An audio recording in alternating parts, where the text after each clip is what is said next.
ও ও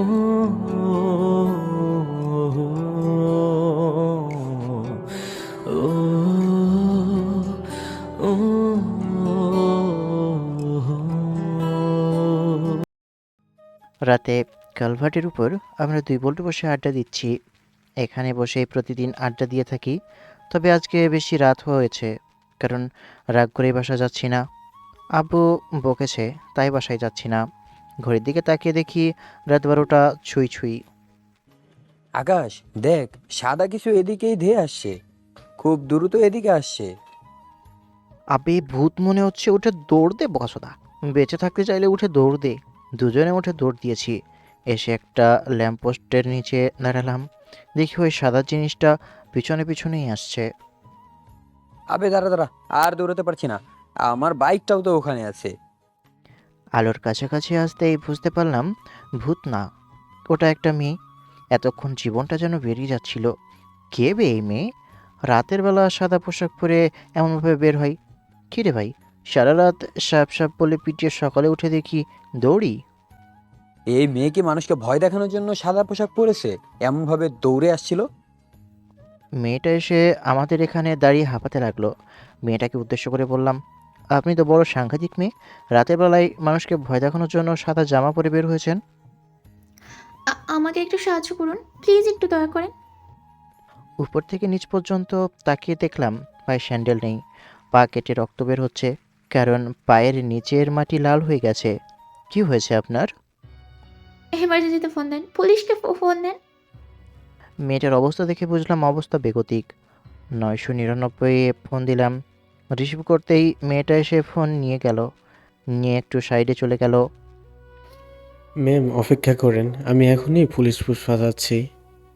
আপনি একটু সাবধানে থাকেন, আর যেখানে আছেন সেখানেই থাকেন, আর পারলে বেশ লোকজন নিয়ে যাবেন। জি স্যার, তাড়াতাড়ি পাঠাবেন। আমি আপনার নিকটলে স্থানে থানায় ফোন দিয়ে আপনার বাসায় পাঠাচ্ছি। মেয়েটা কথা বলে ফোন আমার দিকে এগিয়ে দিয়ে বলল, পুলিশ আসা পর্যন্ত কি আমার সাথে থাকবেন? পুলিশ মানে? এই, আপনি আমাদের ফাঁসানোর জন্য এমন করলেন, কিন্তু আমরা আবার কি করলাম? প্লিজ আপু, আমাদের ছেড়ে দিন। ভয় পাওয়ার কিছু নেই, আমাদের ধরিয়ে দেওয়ার জন্য পুলিশ ডাকেনি। বাসায় একটা সমস্যা হয়েছে, তাই পুলিশ ডাকলাম। ও, তাই বলেন, কিন্তু হয়েছেটা কি? আপনার পা থেকে রক্ত বের হচ্ছে। পেইন করলেও কিছু করার নেই। আপনি আপনার ওড়না ছিঁড়ে পায়ে বেঁধে নিন, আমাদের কাছে তেমন কিছুই নেই যে আপনাকে দিব। নোমানের কথা শুনে মেয়েটা তাই করলো। আচ্ছা চল, কালভার্টের ওখানে, ওখানে তোর বাইক আছে। তিনজনে হাঁটতে হাঁটতে এলাম। ফোন আবার বেজে উঠলো। রিসিভ করে বললাম, আমি বাসায় যাব না। রাগের মাথায় বলেছে বলে কি সত্যি সত্যি বাসায় আসবি না? বাসায় আয় বাবা। দেরি হবে বাসায় ফিরতে, তুমি ঘুমিয়ে যাও। তুই এলে দরজা খুলে দিবে কে? কি এমন কাজ যে দেরি হবে? তুই আছিস কোথায়? পরে বলবো, এখন তুমি ফোন রেখে গিয়ে ঘুমিয়ে পড়ো। ফোন কেটে পকেটে রেখে হাঁটতে হাঁটতে কালভার্টের কাছে এলাম। মেয়েটার সাহস আছে বলতেই হয়, দুজন ছেলের সাথে একা দাঁড়িয়ে আছে। নোমান সিগারেট বের করে ধরালো। কি হয়েছে বলবেন? বাসায় ডাকাত পড়েছে, আমার পরিবার তাদের কাছে জিম্মি হয়েছে। ডাকাত মানে? আমাদের এখানে ডাকাত আসবে কোথা থেকে? আমি সত্যি বলছি, বিশ্বাস করেন। তাহলে দাঁড়িয়ে না থেকে চলেন। আমরা তিনজন কিভাবে তাদের সাথে পেরে উঠবো? ওরা পাঁচজন আছে। কাকে ফোন দিব? কাকে ফোন দিলে তাড়াতাড়ি আসবে? একটু দূরে আছি। নোমান, লোকজন কিভাবে জোগাড় হবে? চুপচাপ বসে থাকলে হবে না, দাঁড়া আমি ফোন দিচ্ছি। আচ্ছা ঠিক আছে। আমি আর নোমান এখানে ওখানে ফোন দিয়ে লোকজন ডাকতে শুরু করলাম। চলেন আমরা হাঁটতে থাকি। হাঁটতে হাঁটতে কালভার্টের কাছে এসে নোমান বাইক স্টার্ট দিলে আমি উঠে বসে বললাম, আপনি ওঠেন, লোকজন চলে আসবে, আমরা ততক্ষণে যাই। 5 মিনিট পরে বাসার সামনে এলাম। বাসার ভিতরে যাব, তারা কি বাসার ভিতরে আছে? বাসাটা ফাঁকা, একদম মাঠে। এখান থেকে বাসা আছে যেগুলো, সেগুলো অনেক দূরে। মেয়েটার ভয়ার্ত চেহারাটা চোখের সামনে ভাসছে। বাসার দরজা খোলা ছিল। ভিতরে আসতেই মাথা চক্কর দিয়ে উঠল। 3টা লাশ পড়ে আছে। মেয়েটা মাথা ঘুরে পড়ে গেছে। চারপাশে ভাঙচুর করা হয়েছে। বাইরে গাড়ির শব্দ পাওয়া গেল। পুলিশ এসেছে মনে হয়। রক্তমাখা লাশ দেখে মাথা কেমন আমার ঘুরছে। পুলিশ দৌড়ে ভিতরে এলো। ওদের প্রত্যেকটাকে ফাঁসিতে ঝুলিয়ে ছাড়বো। কাউকে ছাড়বো না, কাউকে না। তোরা ডাকাতি করতে এসেছিলি, ডাকাতি করে চলে যেতি। এসব খুন করার কি প্রয়োজন ছিল? হাবিলদার, অ্যাম্বুলেন্স ফোন দিয়ে লাশগুলোকে ফরেনসিক ল্যাবে পাঠানোর ব্যবস্থা করো। আর তোমরা দুজন কোনো কিছু স্পর্শ করিও না। প্রতিটা প্রমাণ আমার চাই। পানি নিয়ে এসে ওনার জ্ঞান ফিরাও। জি স্যার। নোমান পানি নিয়ে এসে মেয়েটার চোখে মুখে দিতে শুরু করেছে। জ্ঞান ফিরতেই আব্বু আম্মু বলে কান্না শুরু করে দিয়েছে। উঠে ওই লাশগুলোর দিকে যেতে চাপে তখন একজন মেয়ে পুলিশ এসে ধরে নিল। মেয়েটা কান্না করতে করতে বসে গেল। পুলিশগুলো প্রমাণ খুঁজতে ব্যস্ত। বাসা নতুন, হয়তো কিছুদিন আগেই এনারা এ বাসায় উঠেছিলেন। আর এইসব বাইরের লোকজনের কথা শোনা যাচ্ছে। সবাই আসতে দেরি করে দিয়েছে। আমাদের এইদিকে কখনো এমন কিছু শুনিনি। এই প্রথম এমন ঘটনা ঘটলো। আপনারা কোথায় ছিলেন? এত রাতে কি করছিলেন? বেশ কিছু দূরে একটা কালভার্ট আছে না, ওখানে বসে আড্ডা দিয়ে থাকি। আজকেও ছিলাম। এত রাতে এত রাত করে বসে থাকি না। বাসায় ঝগড়া হয়েছিল তাই দেরি হয়েছে। বসেছিলাম, দেখি সাদা কিছু একটা আমাদের দিকে আসছে। ভূত ভেবে বাইক রেখেই দৌড় দিয়েছিলাম। দৌড়াতে দৌড়াতে আসার সময় যে ল্যাম্পপোস্টটা দেখলেন, ওখানে গিয়ে দাঁড়াই। উনিও আমাদের পিছু পিছু আসছিল। যখন আলোয় আসে তখন বুঝলাম মানুষ। উনি আমাদের কাছে এসে বলে আপনাদের ফোন দিতে। তাই ইমার্জেন্সিতে ফোন দিয়ে ওনাকে ফোন এগিয়ে দিই আর উনি কথা বলেন। বুঝলাম। আপনারা কি ওই দিক দিয়ে কাউকে যেতে দেখেছেন? না স্যার, আমরা বসে থাকাকালীন সময়ে ওনাকে এদিকে আসা ছাড়া আর কাউকে দেখিনি। স্যার, আমাদের এদিকে এমন ঘটনা কখনো ঘটেনি। এমন আগে না ঘটলেও ভবিষ্যতে যে ঘটবে না সেটা কি বলা সম্ভব? এদিক দিকে ডাকাত নিয়ে জানি, এগুলো চোর চেঁচরদের কাজ। আমার সন্দেহ এসব কাছের লোকজন করিয়েছে, না হলে তারা জানলো কিভাবে এই বাসায় কি আছে কি নেই। আপনি প্লিজ শান্ত হন। আপনি এমনভাবে কান্না করতে থাকলে অপরাধীদের কিভাবে ধরবো? আমাদের বলুন কতজন লোক ছিল? ওরা 5 জন ছিল। ওই যে শব্দ পেয়ে রুম থেকে বেরিয়ে এসে দেখি আব্বু আম্মু আর আমার ভাইয়ের গলায় ওরা দেশি অস্ত্র ধরে রেখেছে। আম্মু আমাকে পালিয়ে যেতে বলে আর সাহায্য আসতে বলে। দরজা খোলা দেখি দৌড় দিই। আমাকে ধরার জন্য আমার সাথে 2 জন আসে। যে চোখ সেদিকে গেছে সেদিকেই দৌড় দিই। আমি ভেবেছিলাম ওরা টাকা পয়সা সোনা গয়না নিয়ে চলে যাবে, কিন্তু ওরা মেরে দিবে বুঝতে পারিনি। সত্যি যদি সাহায্য পেতাম তাহলে আমার আব্বু আম্মু আমার ভাইয়া বেঁচে থাকতো। ওনারা দুজন আসলেও কিছু করতে পারতো না। আপনি কি তাদের কাউকে চেনেন? না স্যার, ওরা সবাই মানকে টুপি পড়েছিল, কারো মুখ দেখতে পায়নি। স্যার ওই যে ও- ওই লাইন প্লাস ক্যামেরা সব কিছু রেকর্ড হয়ে গেছে, ওখানে মেমোরি কার্ড লাগানো আছে। জি স্যার। তাহলে কাজটা অনেক এগিয়ে গেল। একজন লাইটটা খুলে মেমোরি কার্ডটা বের করো। আর তোমরা দুজন প্রমাণ খুঁজতে থাকো। প্রতিটা জিনিসের প্রমাণ চাই, ফিঙ্গারপ্রিন্ট থেকে সব কিছু। একজন পুলিশ লাইট খুলে মেমোরি কার্ড খুলে নিল, আর বাকিরা সবাই প্রমাণ খুঁজতে ব্যস্ত। পুলিশ অফিসার আমার কাছে এলো, এসে বলল, আপনাদের পরিচয়? আপনাদের ভাষা কোথায়? আপনার বাবার নাম? জি আমার বাসায় বাজারের পাশেই। আমার আব্বু ব্যারিস্টার আব্দুর রহমান। কি বলো? তুমি আব্দুর রহমানের ছেলে? ওনার সাথে তো আমার বেশ ভালো সম্পর্ক। এখন এসব নিয়ে কথা বলা ঠিক হবে না। অন্য কোনো একদিন এসব বিষয় নিয়ে কথা বলবো। জি স্যার। পুলিশ অফিসার কাকে যেন ফোন দিলেন। আসসালামু আলাইকুম স্যার, আমি আপনাদের এদিকে আছি। ওয়ালাইকুম আসসালাম। আমাদের এইদিকে কি হয়েছে অফিসার? কোনো প্রবলেম? অনেক বড় ঘটনা ঘটেছে, যা এর আগে এইদিকে কখনো হয়নি। সেটা আজকে হয়েছে। আপনার ছেলে আর তার বন্ধুরা আমাদের সাথে আছে। হোয়াট? কি হয়েছে? তারা কিছু করেছে কি? আপনি ভয় পাবেন না। আপনার ছেলে কিছু করেনি, বা তার ফ্রেন্ডরা কিছু করেনি। এখানে একটা বাস ডাকাতি হয়েছে, সেখানে আমরা। আমাদের এইদিকে ডাকাতি? জি স্যার, মাঠের এদিকে একটা বাসা আছে। শুধু এখানে একটাই বাসা। বাসাটা নতুন মনে হচ্ছে। সেই বাসাতেই ডাকাতি হয়েছে, কিন্তু দুঃখের বিষয় হচ্ছে বাসার 3 জনকে হত্যা করেছে। আর বাসার ছোট মেয়ে, মানে চতুর্থ সদস্য, পালাতে সক্ষম হয়েছে। So sad. এমন কিছু হবে কখনো কল্পনা করতে পারিনি। মেয়েটার উপর কত বড় কষ্ট এসে ভর করলো। স্যার, ওই মেয়ের এই বাসায় সেভ মনে করছি না, তাই বলছিলাম কি, আজকের মতো আপনার বাসায় যদি রাখতেন, আগামীকাল সকালে না হয় তার পরিচিত কারো কাছে পাঠিয়ে দিতাম। আপনারা আমার বাসা হয়ে যাবেন, আর না হয় রেখে যাবেন। আমার ছেলে তো আছে, বাসা না চিনলে দেখিয়ে দিবে। Okay sir. অ্যাম্বুলেন্স এলো। মেয়েটা কেঁদেই যাচ্ছে, লাশগুলোকে নিয়ে যাচ্ছে। মেয়েটা দাঁড়িয়ে দাঁড়িয়ে চোখের পানি ফেলছে। আমরা চেষ্টা করব যেন খুব দ্রুত অপরাধীর ধরার। আপনার এখানে থাকা সেফ মনে করছি না, তাই আপনি ওনার বাবার অর্থাৎ ব্যারিস্টার আব্দুর রহমান সাহেবের বাসায় থাকবেন। আগামীকাল না হয় আপনাদের পরিচিত বাসায় চলে যাবেন, আর অপরাধীদের ধরার পরে না হয় এই বাসায় থাকবেন। আমি অলরেডি আমার গুপ্তচরদের কাজে লাগিয়ে দিচ্ছি। মেয়েটা খুঁড়িয়ে খুঁড়িয়ে গাড়িতে গিয়ে উঠল। তারপর চলে আসি বাসায়। আব্বু আম্মু বেরিয়ে এলো।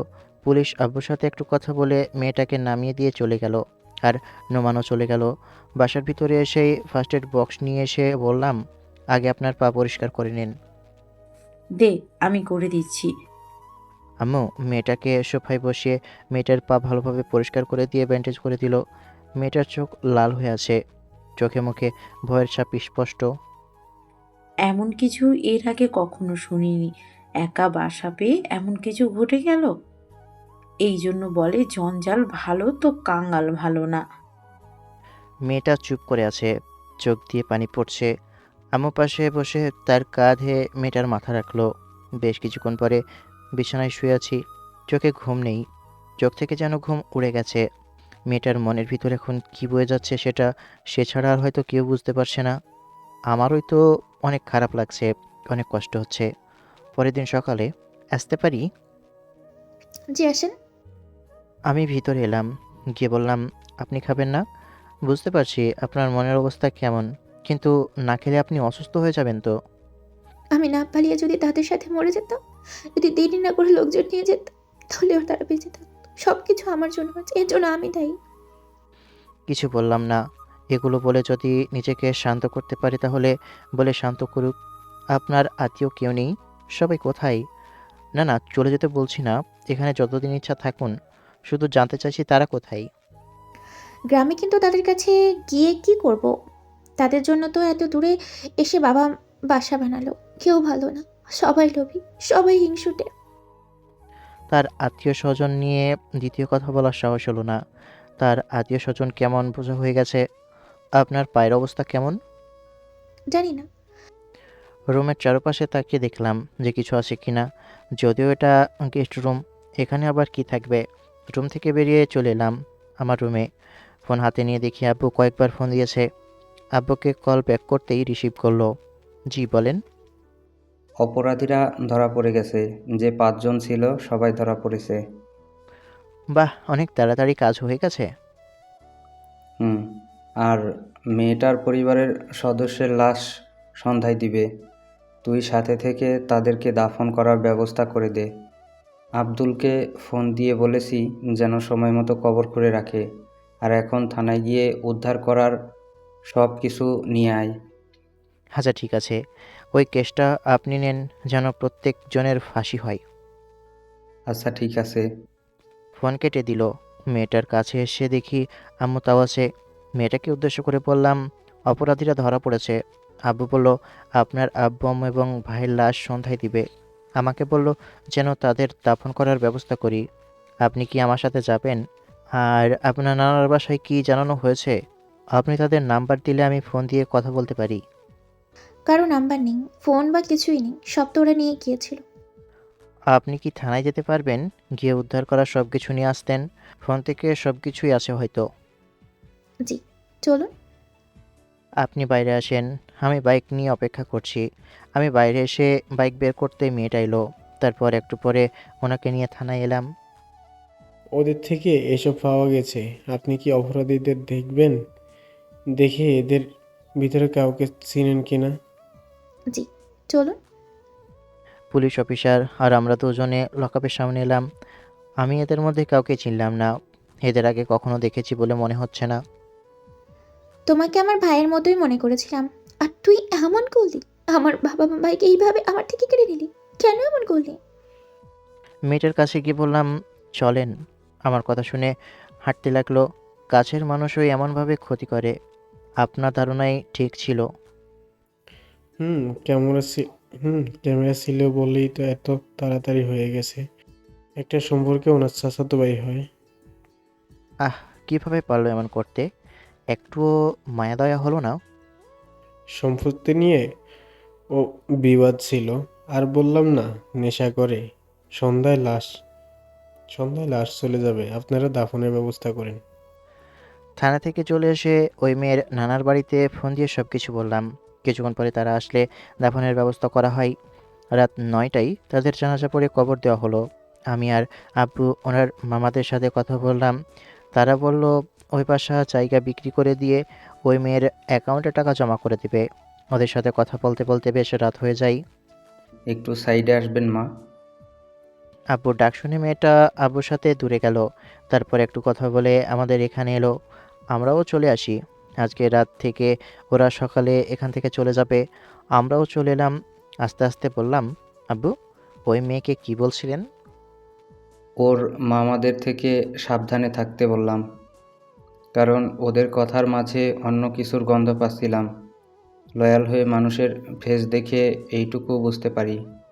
আর কথাটা শুনে তো বুঝতেই পারি অপর ব্যক্তিটা কেমন। আমার কথা শুনলে মেয়েটার জন্যই ভালো হবে। জি, বুঝলাম। তারপর আমরা বাসায় চলে এলাম। এসে খেয়ে দিলাম ঘুম। পরের দিন সকালে ঘুম থেকে উঠে বাইরে খেতে এলাম। কিরে, ঘুম থেকে উঠে গেছিস? তুমি কখন এসেছো আপু? ভাইয়াও কি এসেছে? আরে না, সন্ধ্যায় এসেছি। তুই নাকি সকাল থেকে বাসায় নেই। আর শুনলাম আম্মুর কাছে কি ঘটেছে, খুবই কষ্টজনক ঘটনা। হুম, তোমার মেয়ে কোথায়? দেখি বাইরে থেকে ছোট ছোট পায়ে হেঁটে আসছে। গিয়ে কোলে তুলে নিয়ে গালে চুমু দিলাম। বললাম, আমার আম্মুটা দেখেছো আপু? আম্মু কত শয়তান। রাতে তোমার কথা একটা বারের জন্যও বলেনি। হয়তো ভুলে গিয়েছিল। আর তোরা ওদিক থেকে এসেছিস, সেই সবের জন্যই হয়তো আরো ভুলে গিয়েছিল।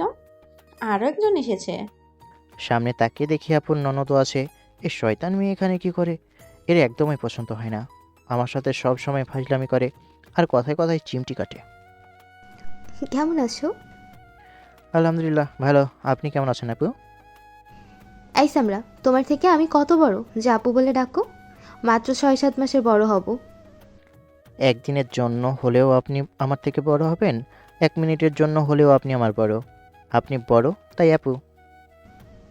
আপু বলবা, না হলে তোমার জন্য সেটা ভালো হবে না। উহু, চলে গেল। দূর, এজন্য এই মহিলাকে আমার সহ্য হয় না। কথায় কথায় শুধু চিমটি দেই। আপু, তোমার ননদকে বারণ করো, নাহলে কিন্তু ভালো হবে না। আমাকে আপু বললেই এমনভাবে চিমটি দেব? আর আমি মহিলা? কোন দিক দিয়ে আমি মহিলা হলাম? মেয়ে মানুষ তো নাকি? মেয়ে মানুষ হলেই মহিলা? মেয়ে মানুষ কাকে বলে, যুবতী মেয়ে কাকে বলে, আর মহিলা কাকে বলে, সেটার একদিন ক্লাস নিতে হবে। ভাবি, ঠিক বলেছি না? আমি কিছু জানি না। শয়তান মহিলা। আবার মহিলা? তোমার তো আজকে আমি... ও মা গো, আমার মাংস মনে হচ্ছে উঠিয়ে নিয়েছে। দূর, আপু এসেছো ভালো কথা। এর সাথে নিয়ে আসার কি প্রয়োজন ছিল? আসলেই শুধু আমাকে চালাই। ভাইয়া ভাবিকে একা একা আসতে দেয় না, তাই তো আমাকে নিয়ে আসে। আমি এমনভাবে জ্বালাচ্ছি তাই রেগে যাচ্ছ, কিন্তু যখন বউ হবে তখন কি হবে? যখন হবে তখন দেখা যাবে। আপনি আমাকে এমনভাবে চালাবেন না। আপনার এসব ভালো লাগে না। আমার অনেক ভালো লাগে বিহাই মশাই। অনেক হয়েছে, এখন খেয়ে নে দুজনে। আমি চেয়ার টেনে বসলাম আর আনিশা আমার সামনের চেয়ারে বসলো। এই মেয়ে কখনো ভালো হবে না। কেমন আমাকে জ্বালাতে সামনে বসলো। বসতে বসতে শুরু হয়ে গেছে দুষ্টুমি। আমার পায়ে চিমটি দিচ্ছে। পা সরিয়ে চেয়ারের নিচে করলাম। আমাকে চোখ টিপ দিচ্ছে। শয়তান বেটি। মাথা নিচু করে খেয়ে রুমে এলাম। রুমে বসে আছি, তখন আনিশা এলো। এসে বলল, চলো, আমাকে কলেজে নামিয়ে দিবা। যখন যাব তখন নিয়ে যাব। নিয়ে যাওয়া ছাড়া যে উপায় নেই সেটা ভালো করেই জানি। তাই বেশি কিছু বললাম না। আমি কি তোমাকে খুব বিরক্ত করি, খুব জ্বালাতন করি? নাটক নাটক করবেন না তো আপনি। আপনি একটা শয়তান মহিলা। এমন শয়তান এর আগে কখনো দেখিনি। চেয়ার টেনে আমার সামনে বসে বলল, এই যে দেখো, তোমার সামনে বসলাম, ভালো মতো দেখো। এমনভাবে দেখলে হবে? দরজা লাগিয়ে এসে বসেন, তারপর আমি আমার মতো করে দেখছি। একটা লুচ্চা যতটা ভদ্র দেখা যায় ততটা না, ভদ্র থেকে লুচ্চামি বেশি। ভাবি তোমাকে এমনভাবে উপস্থাপনা করে যেন মনে হয় তুমি ফেরেশতা, কিন্তু আমি তো জানি তুমি কেমন। আমার সম্পর্কে আপনি কিছুই জানেন না, আর আপনি যখন দেখাতে চাচ্ছেন তখন আমার দেখতে সমস্যা কোথায়? আমাকে দেখতে বলেছি, আমি কিছু দেখাতে চাইনি। আমিও তো দেখতে চেয়েছি। আপু, আপনি যান, না হলে কিন্তু সত্যি সত্যি দরজা লাগিয়ে ও নিষবিষ করে দেব। আমার কথা শুনে আমার দিকে তাকিয়ে আছে, বুকের উপর থেকে ওড়না সরিয়ে দিয়েছে। এখানে থেকে হবে না, আমার থেকে বড় লুচ্চা এটা। ভালাচ্ছ কোথায়? আরে তুমি না দেখতে চাইলে? আমাকে আপনি লুচ্চা বলেন, কিন্তু আপনি আমার থেকে বড় লুচ্চা। আমার কাউকে কিছু দেখার ইচ্ছা নেই। রুম থেকে বেরিয়ে চলে আসি বাইরে। একটু পরে বাইক এত ধীরে ধীরে চালাও কেন? সব থেকে বড় লুচ্চা কে বলেন? যেখানে কোনো মেয়ে কোনো ছেলের বাইকের পিছনে উঠলে বলে ধীরে ধীরে চালাতে, যেন শরীরের সাথে শরীর স্পর্শ না করে।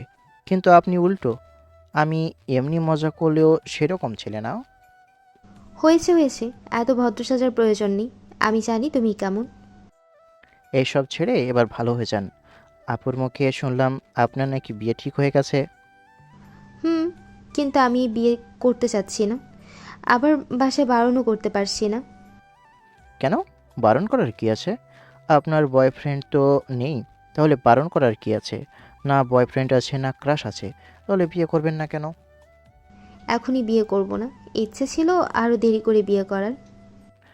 বিয়ে হয়ে গেলে এমন যে লুচ্চামি শয়তানি করতে পারবেন না, বুঝতে পারছি। এই কারণে আপনি বিয়ে করতে চান না। আংশিক ঠিক বলেছো, সেটা বড় কথা নয়, কথা হচ্ছে তোমার গার্লফ্রেন্ড নেই কেন?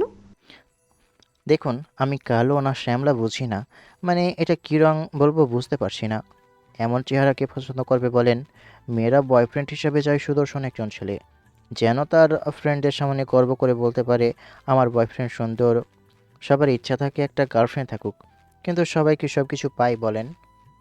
বুঝেছি। এই দাঁড়াও দাঁড়াও, ফুচকা খাবো। কলেজের সামনে গিয়ে খেতে পারবেন, এখন বাইক থামাতে পারবো না। তখন খেতে গেলে বান্ধবীদের ভাগ দেওয়া লাগবে, যদি ওদের বিল তুমি দাও তাহলে ওখানে গিয়ে খাবো। গিয়ে ফুচকাওয়ালার কাছে বাইক থামালাম। আনিশা হাসছে, ওর হাসি দেখে বললাম, গিয়ে গিলেন, আমি কেন আপনার বান্ধবীদের বিল দিতে যাব? টাকা কি গাছে ধরে? তুমি খাও, খাও না। আমি খেতে গেলেই বিল আমাকে দিতে হবে। আমি খাবো না, বিলও দিব না। আরে না, এবার আমি বিল দিব। এবার বিশ্বাস করছি না। এর আগে বহুবার বলেছেন, কিন্তু বিল দেননি, উল্টো আমাকে দেওয়া লেগেছে। আপনার কথা বিশ্বাস করি না। বিশ্বাস এমনভাবে ভেঙেছে যে টুকরো টুকরো হয়ে ধুলির সাথে মিশে গেছে। দেখো, মেয়ে হয়ে আমি বিল দেব, এটা কেমন দেখায় না? তুমি পুরুষ মানুষ হয়ে বিল দাও না দেখে মানুষ বলবে এ ছেলেটা এমন, ছেলেটা অমন, মেয়েটাকে দিয়ে বিল দেওয়াচ্ছে। তোমার সম্পর্কে হয়তো আরও কত কি বলবে, তাই তোমার সম্মান বাঁচাতে তোমাকে দিয়ে বিল দেওয়াই। হয়েছে, আর কথার জাল বুনতে হবে না। আমি বিল দিচ্ছি, তবে হাফ প্লেটের দাম দিব। দেখা যাবে, 1 প্লেট ফুচকা দিয়েন তো। আনিশা চেয়ারে গিয়ে বসলো, আমিও বাইক থেকে নেমে চেয়ারে বসলাম। বসে ফোন টিপতে শুরু করি। দেখি আনিশা আমার দিকে তাকিয়ে আছে আর মিটমিট করে হাসে। এই মেয়ে যখনই হাসে তখনই ভয় হয়। তবে এর মতলব বুঝি না। কি যে ভাবছে আর এমনভাবে হাসছে, নিশ্চয় আমার কিছু করার ধান্দায় আছে। ফুচকাওয়ালা ফুচকা দিল, প্রথমটা তুলে আমাকে খাইয়ে দিতে এলো। আমার হাত আছে, আমি খেতে পারবো। আরে নাও নাও, খাইয়ে দিচ্ছি, খেয়ে নাও। মুখ বাড়িয়ে দিতেই খাইয়ে দিল। আর না, আমি গেলে নিয়ে খাবো। আচ্ছা ঠিক আছে, কিন্তু বেশি পাবে না। আচ্ছা। আনিশা খেতে শুরু করলো। আমার 3টা খেতে খেতে ওর পুরো শেষ। বলছি কি, 1 প্লেট বলি। আমি 1 প্লেটের টাকা দিয়ে কলেজে চলে গেলাম। আপনি খেলে তাহলে খেয়ে আসেন। আরে না, মজা করছিলাম। তারপর বিল দিয়ে দুজনে কলেজে চলে এলাম। আস্তে আস্তে ক্লাসের সময় হয়ে গেল, তাই যে যার ক্লাসে চলে এলাম। টিফিন পিরিয়ডে